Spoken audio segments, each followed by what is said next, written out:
must know. Lamia and Medusa, faces of the same curse. Act 1. The Serpent's Children. They say monsters are born from darkness, but sometimes darkness is born from injustice. Before the Greeks told of Medusa, the Gorgon whose eyes could turn men to stone, there was another, a woman named Lamia. In the oldest fragments of her story, Lamia was no monster at all. She was a queen of Libya, said to be so beautiful that Zeus himself desired her. And like so many stories that begin with Zeus, what followed was tragedy.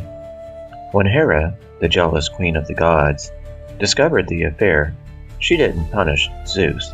She punished Lamia. She stole her children, one by one. Some versions say Hera murdered them. Others say she cursed Lamia to devour them herself. Driven mad by grief, Lamia tore out her own eyes, unable to bear what she saw. Hera then twisted her further, turning her into a serpent-bodied creature who prowled the night, devouring children in vengeance and despair. But there's something strange here. Why does a story of divine punishment, child loss, and serpentine transformation sound so familiar? Act 2. The Queen Devoured.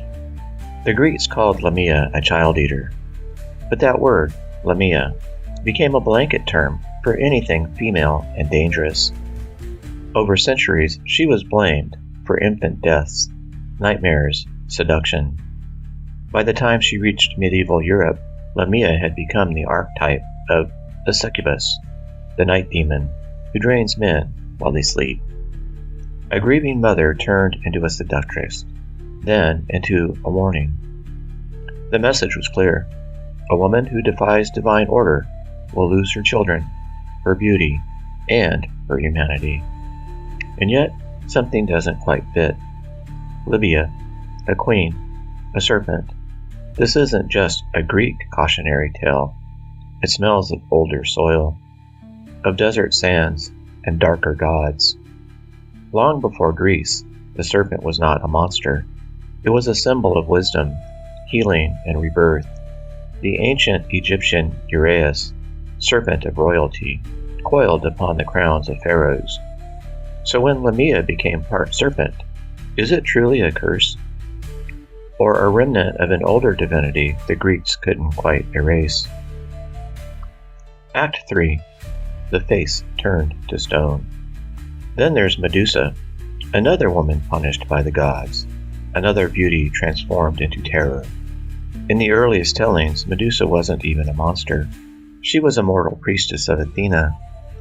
When Poseidon assaulted her in Athena's temple, the goddess didn't punish Poseidon. She punished Medusa, transforming her hair into serpents and her face into something so dreadful it would petrify anyone who met her gaze. Two women, separated by time and geography, both wronged, both cursed into forms of serpents, both hunted, both feared, and yet both became symbols of feminine power the world couldn't control. Medusa's severed head didn't die. It became a weapon, worn on Athena's shield, used to turn her enemies to stone. A symbol of divine wrath, repurposed into protection. And Lamia? Even as a nightmare, her story endures. Artists painted her as beautiful above the waist, serpentine below, a hybrid of temptation and terror. Not a mindless monster, but a creature who remembers.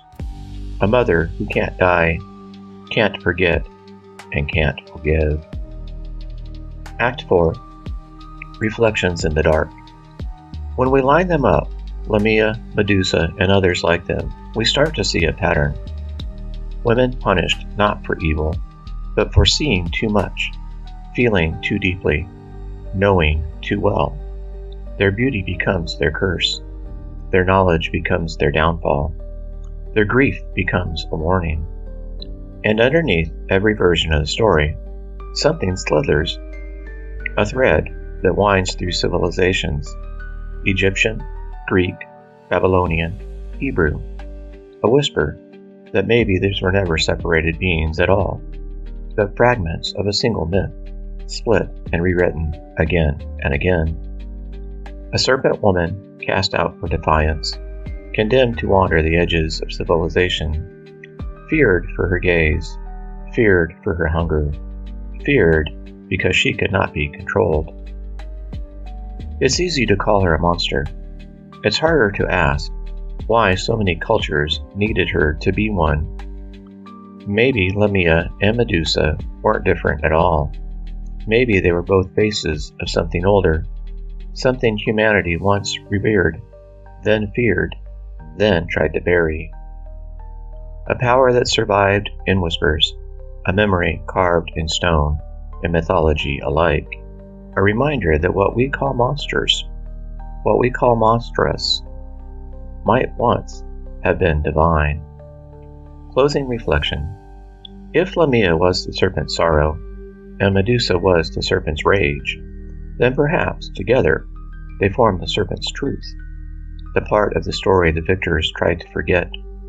They tell us that knowledge has a price, that beauty invites punishment, and that power, when it wears a woman's face, is almost always rewritten as a curse.